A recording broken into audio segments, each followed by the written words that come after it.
For those of you that were unable to make the Princeton High School presentation, wanted to make sure that you still had access to the award letter presentation that I intend to give there later this afternoon. So I'm recording this version. It'll probably be slightly different. I might go off on a tangent or two, but I wanted to make sure that you had access to some information relative to your award letter.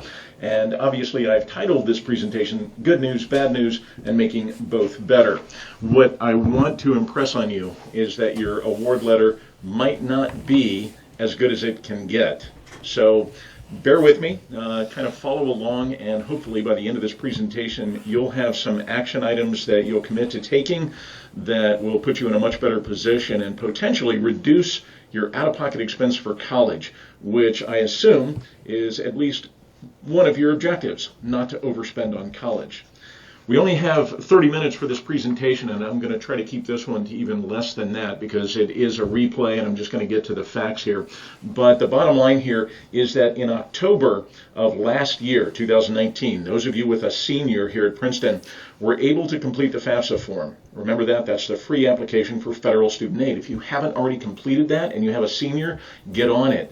That's the only way where your son or daughter is going to be eligible for student loans, where you'll be eligible for PLUS loans, and ultimately where you'll get an award letter. That's kind of the instigating step. You need to complete the FAFSA. So the FAFSA has some 130 questions, and your answers or responses to each one of those 130 questions ultimately results in the creation of what is called your EFC, Expected Family Contribution.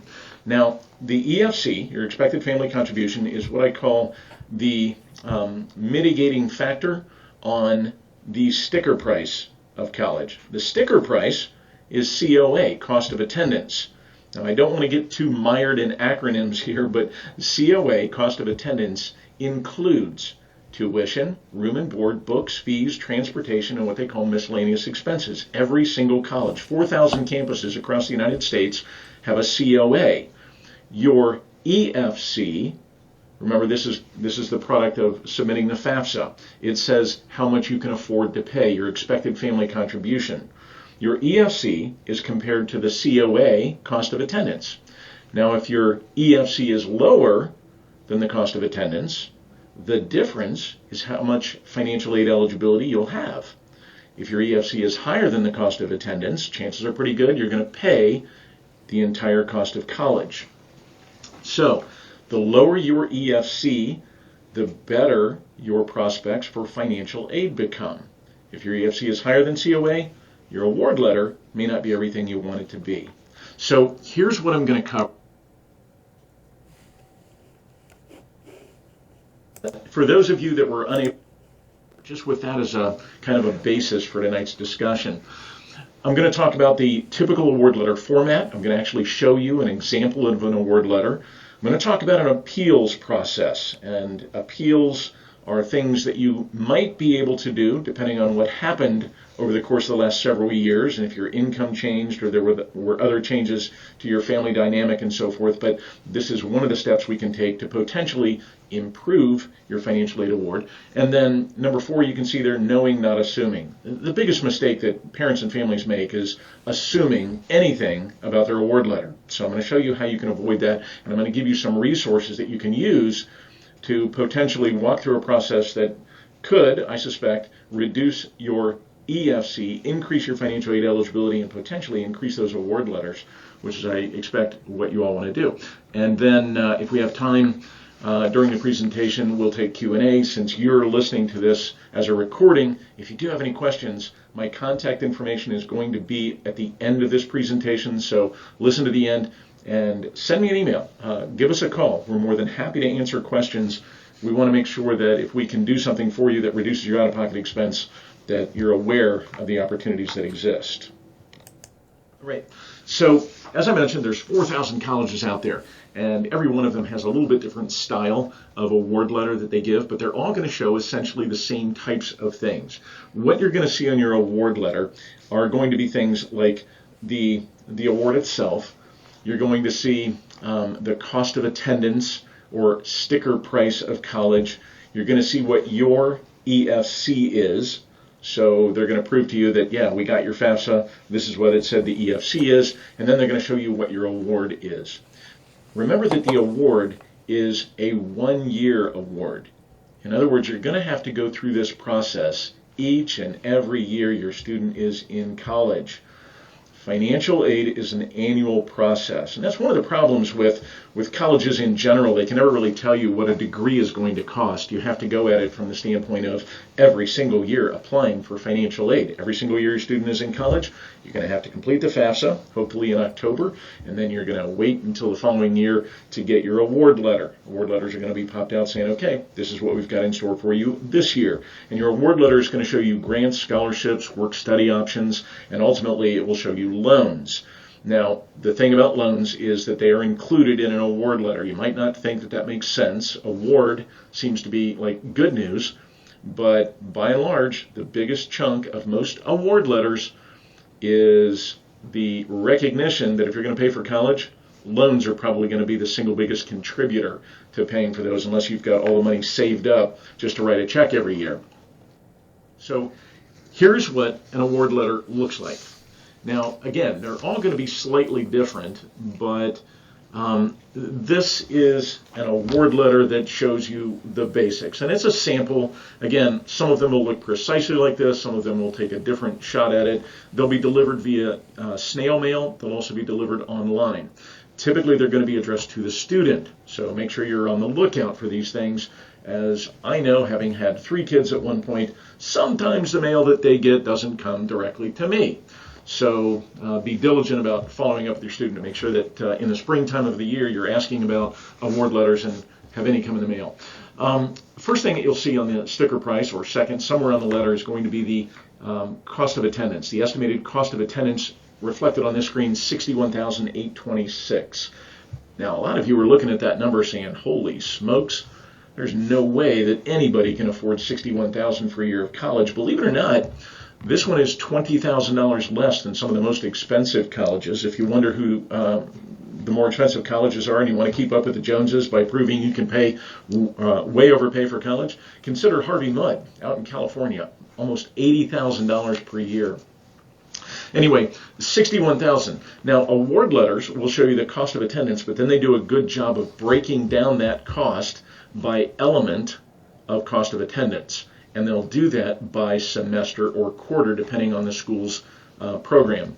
Most schools these days are on semester programs. There's still a handful that are on quarters, but they will show you each term what the costs are, and they're generally broken out equally. So you can see there that the components of cost of attendance are tuition, room and board, books, fees, transportation, miscellaneous expenses. They've got them all listed there. They've got 7 listed. And then you can see the spring and fall quarters or semesters, and you can see the total. Adds up to $61,000. Now the next thing that's going to draw your attention is how much financial aid they're going to give you. And you see there it's almost $40,000. Now, I want you to look at that number because $40,000 can be a little bit misleading. What you can see on the left-hand side is that we've got it broken down into 2 sections, grants and scholarships, and then we've got loans. Now again, most of you would not look at a loan as an award, but they're included. And here they've got federal direct subsidized and federal direct unsubsidized loans. I'll talk about those in a little bit, but these are essentially student loans. And you can see that the full complement for the whole year is $5,500. So honestly, if I were you, I'd say, well, how much of this $39,000 is really an award? How much of that is money that I don't have to repay? So just take this $5,500 off the $39,900, and you're going to see how much out of pocket you're going to have. It's going to be around $34,500. All right. So that is really your financial aid award. Now, another thing you need to be cognizant of is that this is an annual process. So there's faculty scholarship, federal Pell Grant, federal supplemental educational opportunities grant, what they call the FSEOG, again, another acronym. All of these things you want to make sure you know under grants and scholarships if you're going to be eligible for those each and every year. One of the things that causes a complication for a lot of families is they get an award letter and they make the assumption that they're going to get this same award every single year. Confirm that with the FAO. So once you get the award letter, if you have any questions about being eligible for the gift aid, the good stuff you don't have to repay, make sure that you've contacted the FAO, Financial Aid Office, or Financial Aid Officer, the Financial Aid Department, and discuss with them which of these awards am I going to see every year, because you want to be able to forecast what your out-of-pocket expense is for the entirety of college, not just for 1 year. It may look great at the outset, and some schools do a pretty good job of front-loading their awards. So if they've done that, you're going to be shocked to find out how much school is going to cost next year. And we don't like surprises, so we want to be able to forecast that. We've got the unmet need and balance. So this section of your award letter is going to be kind of the bad news, all right? You looked at a $61,000 college, but hey, only $21,881 is kind of back in your plate, right? This is the amount that they just don't have a solution for. So if you're going to go to college, you're going to pay this $21,881. Now, a lot of colleges will present you with a financing option. In this particular case, you can see that they're going to give you 10 payments or 12 payments. In my book, that's not really great. I don't know how many people feel comfortable making a $2,100 payment every single month or an $1,800 payment. They're both pretty enormous. But, and by the way, if you do the numbers on these, it actually costs you $4 less to do the 12 payments per year than the 10 payments per year. So I don't know why you'd want to do the $2,188. Anyway, this is going to show you how much is left over. So remember, we're going to a $61,000 school. In this case, there's only $22,000 that you don't have to worry about. Now, if we add back those loans, remember that was about $5,500. We're almost up to about $27,000 that you're going to have to pay for this $61,000 school. Honestly, not too bad, but how do we cover this $21,000? And what you'll see down here is, look, in most cases they'll say, if you need help with this other stuff, maybe you can apply for work-study programs. Maybe you can apply for our payment plan. You might want to go to a private lender like your bank or credit union. And oh, by the way, there's also PLUS loans or direct parent loans. So if you want a loan to the parent, you might be able to get those too to cover that $21,000. The good news for most families, I'm not sure it's great news, but good news is that if you have absolutely no other resources to pay for college, federal government, for the most part, with a halfway decent credit score, is going to give you a parent loan. Now, I'm going to caution you on parent loans just a little bit here, because the federal government will say, if you've got a decent credit score, yeah, we're going to give you a parent loan. They don't care about, I can't say they don't care, but they make no measure on your ability to repay that loan. They're not going to qualify you based on your ability to repay. They're going to qualify you based on a mildly decent credit score. And it doesn't have to be great, but a mildly decent credit score. And then they're going to let you dig a hole as deep as you want to. So you better make darn certain that you're able to repay that loan prior to taking it on if you go the route of parent loan. Okay, so let's talk about these loans. And the reason that I want to talk about them is because they are a large part of almost every single award letter. Remember, there's student loans and parent loans. The student loans, or Stafford loans, direct loans, they go by a couple different names, range in amount from $5,500 all the way up to $7,500. The freshman year of a student in college, they're going to give them $5,500, $6,500 in the sophomore year, and $7,500 in each of the junior and senior years. So that adds up to just less than $30,000 they're going to let a student borrow. They don't have to have a job. They don't have to have a credit score. They don't have to have an ability to repay. The expectation is that after they graduate, they'll be given a 10-year schedule to repay the loan beginning 6 months after they graduate. Now, a word of caution, if they drop out of school after taking on a few of these loans, the repayment begins 6 months after they leave college. So it's the moment that they leave. Now, if they're pursuing a master's degree or continued education, there can be a continued deferment on the repayment. So there are some options. But you can see the interest rates are relatively modest. When we jump over to the parent loans, we can borrow, for the most part, up to the full uncovered COA, cost of attendance. So if you get nothing from your award letter and the school costs $61,000, yeah, you can borrow $61,000 on a Stafford or on a parent loan for the most part. So they'll let you dig that hole. Keep in mind, the fees are kind of high and the interest rate is kind of high. Repayment is also standard 10 years, but there are some provisions. It's federal government to make it longer or whatever. So they try to make repayment a possibility. What you need to understand about both parent and student loans is that you can't get away from them. They are not forgiven in bankruptcy. The only way you can get rid of them is by dying. Not a good strategy. Finally, repayment begins for the parent loans after the full disbursement. What does that mean? Remember, this is an annual process. So if your son or daughter is going off to college in the fall of the year, the first semester, an allocation from a parent loan is made to the school. It goes directly to the school. And if a parent has that plus loan, again, in the January timeframe, when the second semester starts, the second and final disbursement of that annual loan is made. And after that second loan is made, you're going to get a bill. And it expects you to begin repaying at that point or defer repayment. You can defer, again, till the student graduates, but what's going to happen is the interest is going to accrue, meaning that your repayment, ultimately, is going to be a little bit more money than what you originally borrowed because all that interest is going to accrue on that loan as well. Right. So, in the entire process of qualifying for financial aid or getting an award letter, remember you completed the FAFSA, and when you completed the FAFSA, it asked you some questions about your income. Remember? And things that you put on that FAFSA about the family size and your income and so forth were based on income from 2 years ago. So what if something changed? And the changes that I'm referring to are, the income that you reflected in 2018 as an example isn't what you make today. Maybe it was a banner year for sales and you're in sales and your commissions were really high. Maybe you lost your job between then and now and had to get a lower paying job now than what you had then. Maybe there was a bonus that was paid. It was a one-time thing. Or maybe you made a conversion from a standard IRA to a Roth and it looked on your taxes as though you had extraordinary income one year. See, there can be a number of things, and including medical expenses could have risen dramatically since 2018. Or there was a divorce or separation. There's a lot of things that can go on that impact how the FAFSA would have been calculated, or the EFC would have been calculated. So what do you do if your current circumstance is not what was reflected on the FAFSA that you submitted? Well, it's called an appeals process.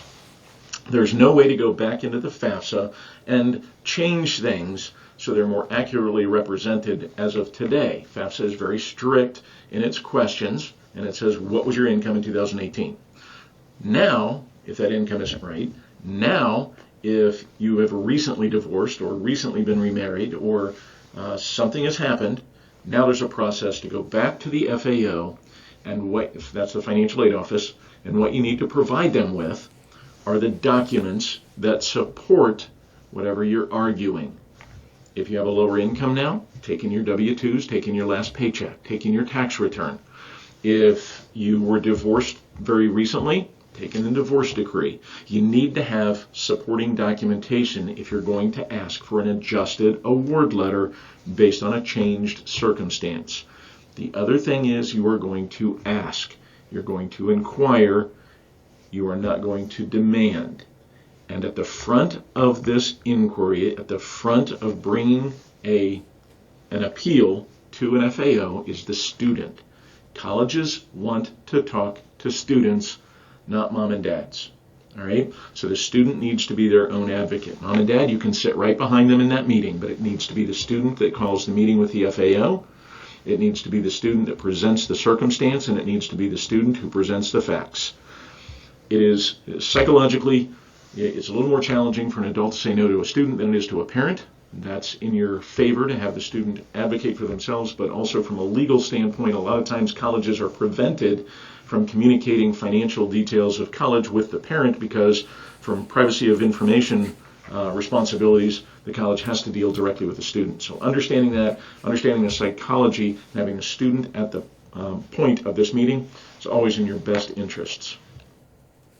Okay, so here's where I get to assume, here's where I get to tell you don't assume and know exactly what's going on. First and foremost, remember the FAFSA. It created for you an EFC. Did you have any way to determine whether your EFC was accurately created, whether it really represents what you, or did you answer something either incorrectly or it wasn't optimized in your FAFSA? If you did, and you didn't know what your EFC should have been or could have been, how are you going to know whether it was right? And this is the thing that sits at the root of your financial aid award letter. So if your EFC was wrong to begin with, chances are your award letter is going to be incorrect or unoptimized. So you have to know what your EFC should have been or could have been prior to submitting that FAFSA. And if you don't, it's not too late. I'm going to show you some resources here where hopefully you can kind of backdoor this thing and get a better answer. Don't be under the assumption that more is always better. In other words, if you get an award from a college that appears to be really, really good, and you're thinking, wow, I got $10,000, this is great, but the graduation rate at that school is 6 years. In other words, it takes the average student 6 years to get through. Well, those extra 2 years aren't free, and you got a great award, but you're going to be paying for 150% longer than you thought you were going to pay. So ultimately, more isn't always better. You have to analyze these things and project across all years for all students.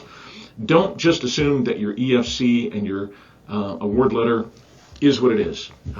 It could be improved. In a lot of cases, Todd and I see routinely that award letters might have been improved. And one little trick here, one of the things that is measured are assets, family's assets. So if that's bank accounts, savings accounts, stocks, bonds, mutual funds, things like that. The number of assets that a family is allowed to have has fallen precipitously in the last 5 and 10 years. It used to be that families could have a bunch of money and almost nobody had that much. Now, it's groceries for a week. It's really dropped dramatically. If you don't know that going in and you submitted your FAFSA and it could have been adjusted, your award letter could very likely be significantly higher than it otherwise was. Again, you have to know the rules. And remember, awards change every single year. And finally, under what I caption as more is always better, if you get an award, don't just make the assumption that it's a great award. I just got a letter today, as a matter of fact, from a client who showed me that his daughter was getting $10,000, and it was granted each and every year for 4 years. She was going to go to this school, and he was pretty proud. He was like, hey, look at this, Andy. And I looked at it, and I had to be the bearer of bad news for a little bit because I had to go back to him and say, well, that's pretty good, but the average from this school is $18,000. It kind of made him feel as though his $10,000 was no longer as good as what it originally felt like. So don't just assume. You have to have some sense of the historic awards at a college. And again, let me show you how some of this stuff done on your own. First and foremost, if you haven't submitted the FAFSA yet, you can go to fafsa.ed.gov. There's a FAFSA forecaster tool on there. Now, it's not perfect, and it will not show you strategies to optimize your EFC. Just asks you a series of questions, so at least you have a benchmark. If you see by submitting the FAFSA forecaster that your EFC is $20,000, and then when you submitted the real FAFSA, it was $62,000, well, that's pretty different. Chances are something went wrong, and that should alert you to maybe you should find help, okay? But if you didn't even do the FAFSA forecaster and you got that $62,000, you just threw your arms up and said, well, I guess I'm not getting financial aid, there still could be some things you could do, but you're going to need to figure that out on your own, and I'm going to talk about that here on step 3. Second, evaluate your out-of-pocket expense in the end game. Look, I think the very smart thing for all families to do is to take their award letters and multiply them over 4, 5, or 6 years, depending on how long their student is anticipated to be in school. Add any other students in the family so that you can get a big picture of not just how much college is going to cost this year, but how much is college going to cost each and every year for the next 5, 6, 8, 10, depending on how many students are in the family and how long they're going to be going to college. Only then can you get your arms around understanding how do you develop a repayment plan if you can't afford to pay for all of college. If you don't do that, you might wind up in the second or third year saying, man, we've just taken on too much debt, we can't continue this, and the student has to drop out, in which case they either attend a different college and credits don't transfer. Either way, the outcomes may not be optimal. Okay, so the next one, optimizing your EFC. This one's tough, but there are some strategies, okay? If you're going to do this on your own, you can do a Google search on the Department of Education EFC formula. Now, the EFC formula, if you find it on the Google search, is going to be about 36 pages long. It's going to walk you through step by step, field by field, formula by formula, table by table, exactly how the EFC is calculated. It's a lot. You can do it. And I tell people all the time, the IRS 1040 form is 2 pages long. The EFC formula, 36 pages long. But you can do it. And college is expensive. You're going to do this, or you're not going to do it, or you're going to have somebody else do it for you. Fact of the matter is, if you're not taking this step, you have no idea whether you're overpaying for college, and I'm going to tell you that you probably are. There are probably things that you could do that reduce your out-of-pocket expense. Next, confirm renewability.